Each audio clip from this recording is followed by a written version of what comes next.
రాష్ట్రంలో జనగణన పూర్తయిన తర్వాత అసెంబ్లీ నియోజకవర్గాల సంఖ్య పెరగనుందా అంటే అవుననే సమాధానం వినిపిస్తోంది. కొత్త జనాభా లెక్కల ఆధారంగా శాసనసభ స్థానాల పునర్విభజన ప్రక్రియను చేపట్టనున్నట్టు సమాచారం. జిల్లా యూనిట్ గా డీలిమిటేషన్ చేస్తుండటంతో అసెంబ్లీల రూపురేఖలు మారే అవకాశాలే కనిపిస్తున్నాయి. ఈ ఏడాది డిసెంబర్ 31లోగా గ్రామాలు, మండలాలు, మున్సిపాలిటీలు, జిల్లాల సరిహద్దు తుది జాబితాను అందించాలని ఇప్పటికే జనాభా లెక్కల అధికారులు అన్ని రాష్ట్రాల సీఎస్లకు లేఖ రాశారు. అంటే ఆ లెక్కల ఆధారంగానే నియోజకవర్గాలను పునర్విభజించనున్నారు. దీంతో కొత్త అసెంబ్లీ స్థానాలు ఏర్పాటు కావడంతో పాటు అనేక అసెంబ్లీ నియోజకవర్గాల సరిహద్దులు మారే అవకాశం కనిపిస్తోంది.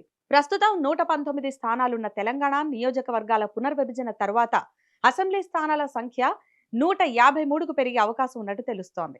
సిరిసిల్ల, గద్వాల, భూపాలపల్లి, నారాయణపేట్ తదితర జిల్లాల్లో ఇప్పుడున్న మండలాలతోనే కొత్త నియోజకవర్గాలు ఏర్పడతాయి.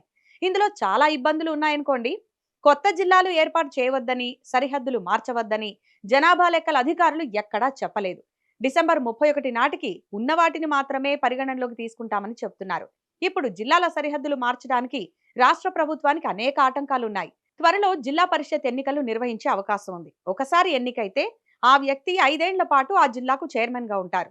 వారు ఎన్నికయ్యాక జిల్లాల మార్పు ఎంతవరకు సాధ్యమవుతుందో అని పలువురు సందేహాలు వ్యక్తం చేస్తున్నారు.